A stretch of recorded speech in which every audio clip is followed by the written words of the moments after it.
Good morning children, welcome back to our English class. Today we are going to learn something new. That is, we are going to learn today about what figures of speech are. Did you hear this any time now? That is, do you have any idea about what these figures of speech are? So let us learn today what these figures of speech are. Generally these figures of speech are used to add attractiveness or to add something fruitful to the language so that the reader enjoys it.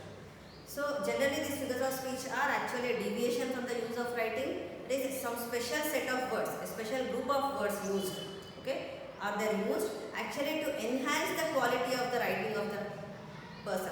So whatever the person is writing, it may be a poetry or it may be prose, okay, just to enhance the quality of the writer, okay, they use this figures of speech. And along with this, what they do, actually they make the reading enjoyable to the reader. So by improving this quality or by enhancing the quality, that means what? The figures of speech actually, they give a greater effect, okay, to increase the effectiveness of the words. The writer uses this. That is whatever the writer may be, it may be a poet or it may be a writer or it may be a storyteller. So they use these words, okay. So we learn today what these figures of speech are and what are they used, how are they used. So generally we have commonly used figures of speech are simile. You might have heard these words your teacher say. Simile, metaphor, personification, alliteration, hyperbole, okay, palindrome, idioms. These are all generally they are considered as figures of speech. Okay. Now mainly what are the words which you come across are in poetry, regarding poetry. I am just going to speak whatever is important regarding poetry. So we'll be coming across similes, metaphors, personification or alliteration. Generally these words, these figures of speech are used in the poetry to enhance the quality or to give greater effect. That is a very good effect to the writing. Okay. Now coming to the different parts of this, different types of these figures of speech. Coming to simile. A simile actually, as the word says, similar. So when we find something similar, we say he is just like her, or it is looking just like the other one, or they are looking as same, that is they are looking same, similar. So in this way we compare or not. So simile also does the same. Simile is actually a set of words used to compare two things. They should not belong to the same category, okay. If you just compare two things belong to the same category, it doesn't mean a simile. But if you generally take two different objects or two persons, okay, and compare them using words like as, like, so, generally these words are used, okay, like as brave as a lion, okay, as beautiful as a flower, so as proud as a peacock. These are all what, they are similes. And coming to the next one is metaphor. Actually metaphor is also a type of simile, but it is actually called informal or, okay, implied simile. It is called informal or implied simile. That means what? Generally we use like, as and so, okay, to use a simile, that is to compare. Here also we are comparing two things, but without using this like, as or so, it is used directly. So generally the person who is writing or the person who is reading it, they should imply that they both are same. That is when you are taking two things, okay, when a metaphor is used to compare two things, there it is clearly understood that both are same. He is a lion in the fight. That means what? He was just like a lion. When I say like, it becomes a simile. But if I simply say he is a lion in the fight, that means what? He was looking like a lion in the fight. So directly, we are just directly saying that he is a lion. But if we say he is looking like a lion, we are comparing him to a lion, like this metaphors. Okay. Coming to personification. I told the third one is personification. So by the word itself, person indicates what? A human being or a man or a woman. Generally a living being you can take. So generally non-living things are attributed living quality. Like non-living things are said to be having some life. Okay. So like this personification. Like the fire bet the cheeks of the blackened pot. So here fire is given life. Fire is shown as if it is acting like a human being or a living thing. And it is beating the blackened cheeks of the pot. So blackened cheek, when we are saying, we are also considering the pot to be just like a human being now. We are considering or we are giving life to the pot also there. Okay. So like this is personification. Now coming to the next one, that is alliteration. Generally while writing a poetry you might have observed certain sounds or certain letters are repeated. Okay.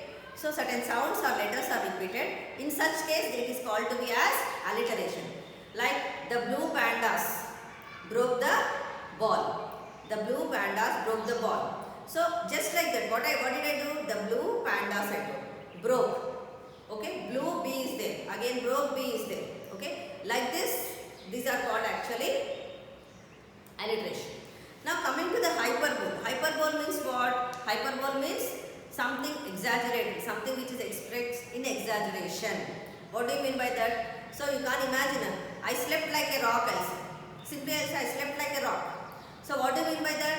I am just imagining something which cannot be imagined. I can't be a rock there. But what I want to say, in the same way, like how a rock doesn't move, in the same way I slept. Okay. Now coming to the other one, whatever it is palindrome. Okay, you might have heard about palindrome also. So what is a palindrome? Palindrome actually is, it may be a sentence or a word.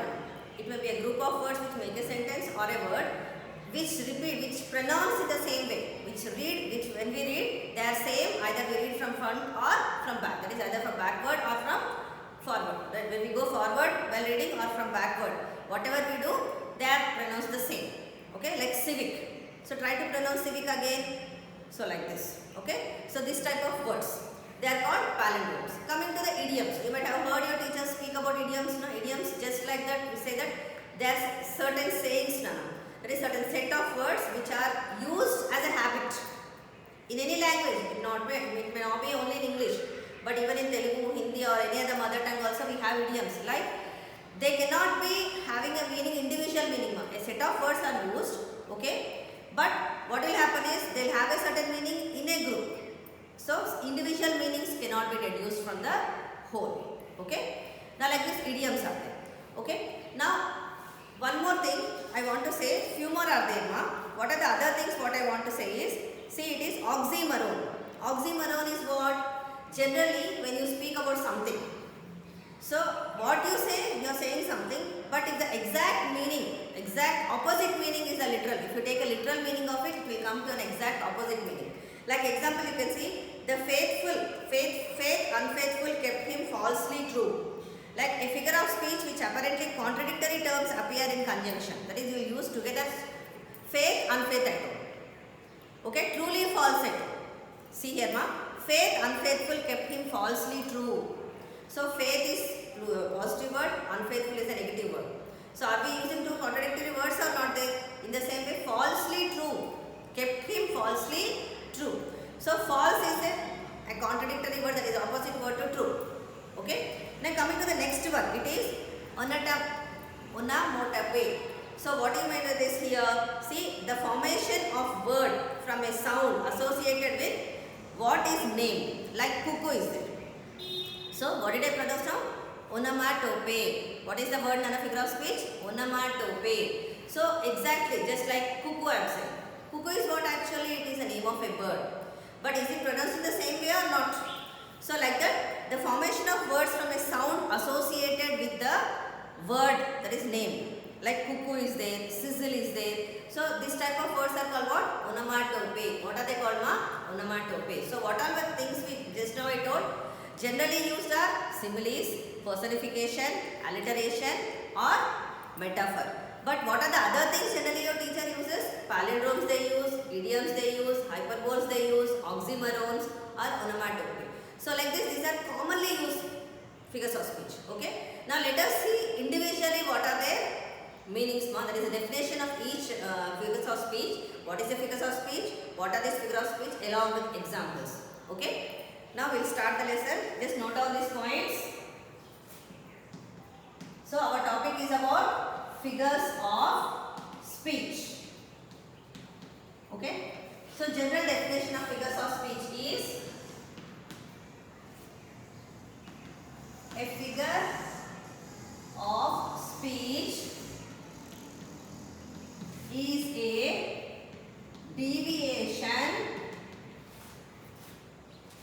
from the ordinary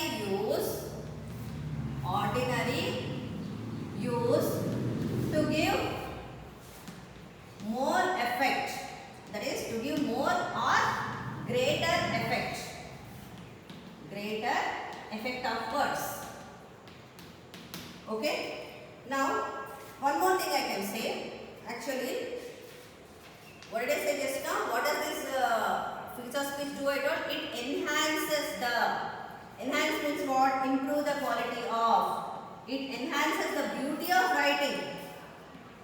enhances the beauty of writing.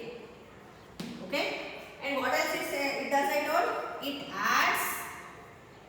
adds flavor to the writing. It adds flavor to the writing and makes it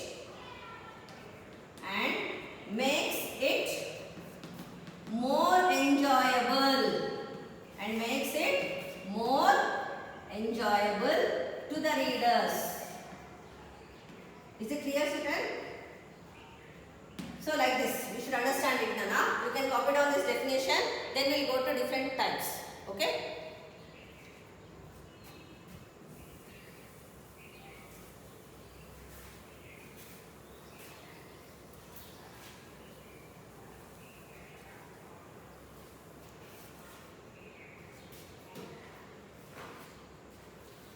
Now see here, you can just have a look at this chart where the different types of figure of speech are mentioned. Anna. Simile, metaphor, alliteration, onomatopoeia, okay, hyperbole, personification, idiom, oxymoron, palindrome.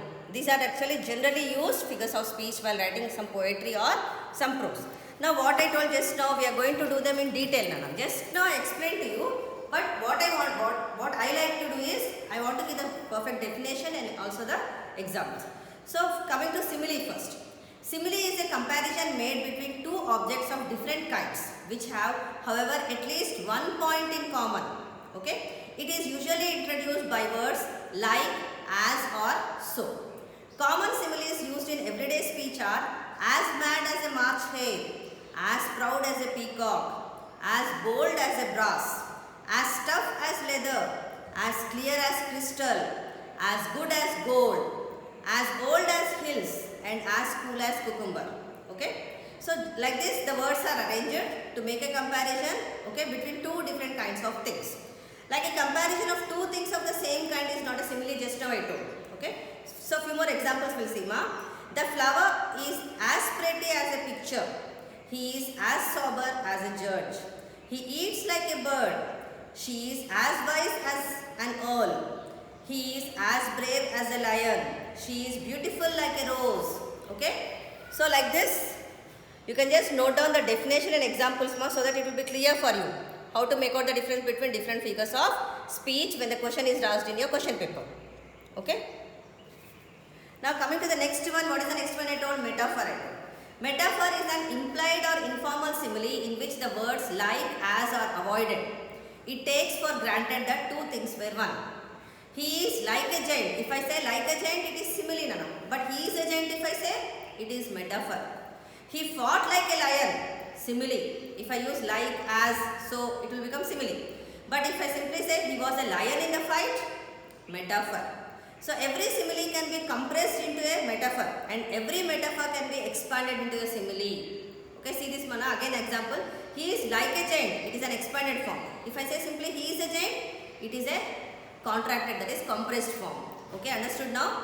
Now coming to the personification. In personification, non-living things, objects or abstract ideas and qualities are mentioned as human or living things. Angry clouds surrounded the island.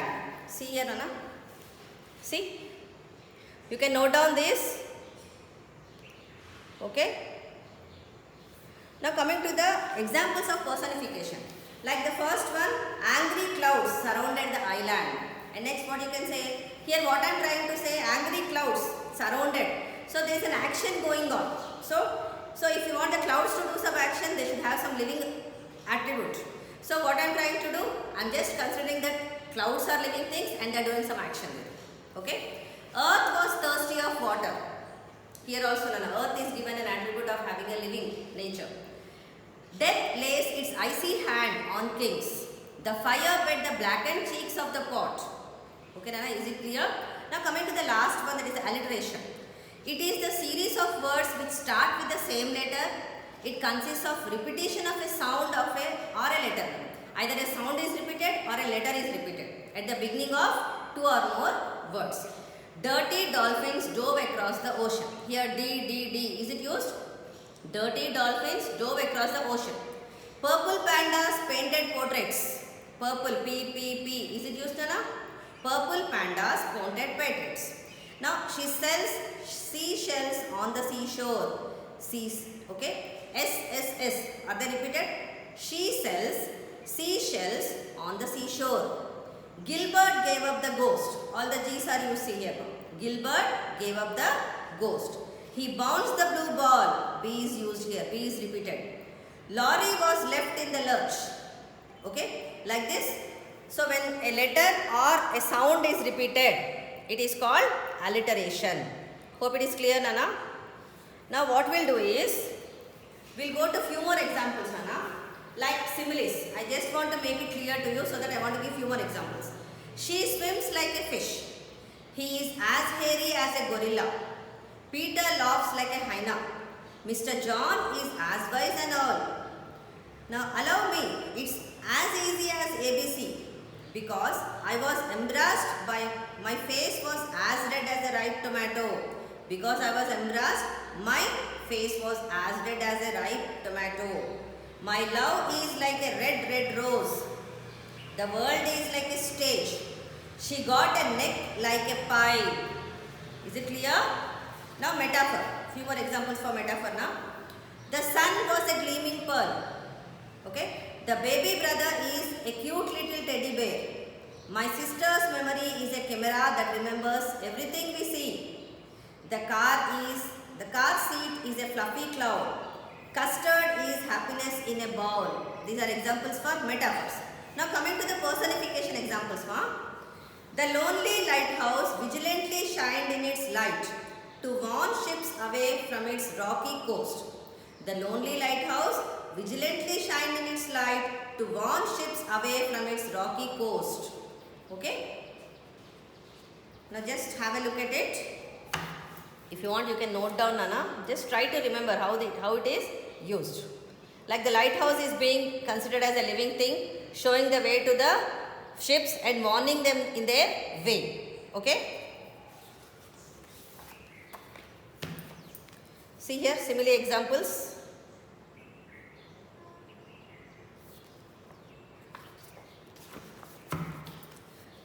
Look at these, Nana. These are examples for metaphors. You can copy down these sentences for examples. Now what is the other one which is left over? Can you remember? It is alliteration. What do you mean by alliteration? I told. Alliteration is, what is alliteration? The free bird thinks of another breeze. B is repeated here now. The free bird thinks of another breeze. Peter Piper picked a peck of picked peppers. Peter Piper picked a peck of pickled peppers. All P's are repeated here. See, P sound. The chilling cold almost chopped him apart. The chilling cold almost chopped him apart. Okay. Here C is repeated. Okay, Nana? Now see here. You can just note down this for examples. Okay. Now coming to the next part of our lesson. What shall we do? I am just going to give you few sentences. Okay. Just few sentences. Just identify which figures of speech is used in them. Okay. Try this. Try to identify what figures of speech is used in that, and you will be able to understand clearly whether you really understood or not what are these parts of speech. Okay. Now coming to the assignment part.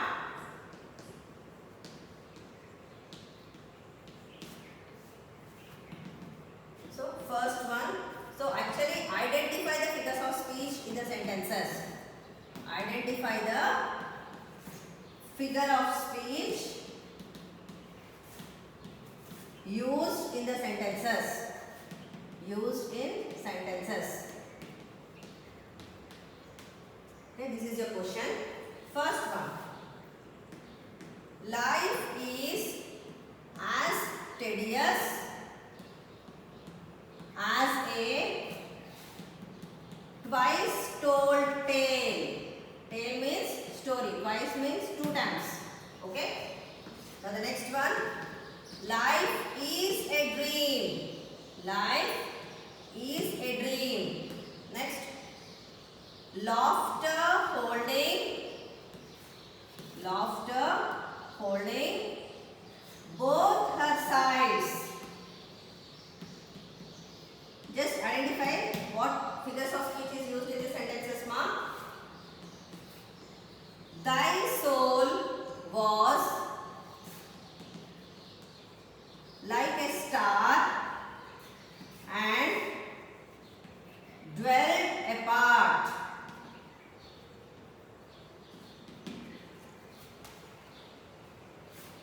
Next one.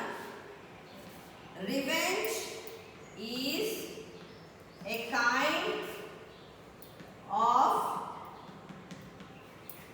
wild justice. Revenge is a kind of wild justice. Next one.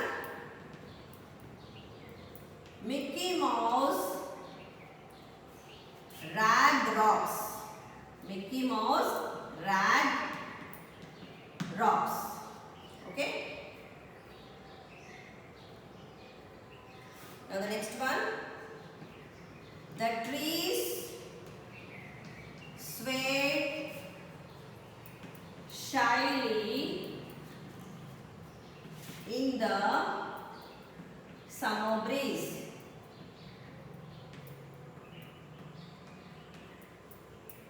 Okay. The next one.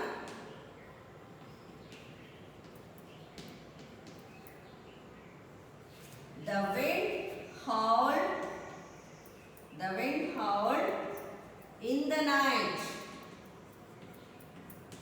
Now just by reading this sentence you can make out Nana. Okay? You will be easily able to make out. Like life is as tedious as twice told story. Life is a dream. Okay? Laughter holding both her hands. Thy soul was like a star and dwelt apart. Revenge is a kind of wild justice. Mickey Mouse ragged rocks. The trees swayed shyly in the summer breeze. The wind howled in the night. So like this, all the different commonly used figures of speech are used in these sentences. Try to identify and note down beside the sentence and send me. Okay? And that's all for today, children. We'll continue with our next topic of vocabulary in our next lesson. Bye, children.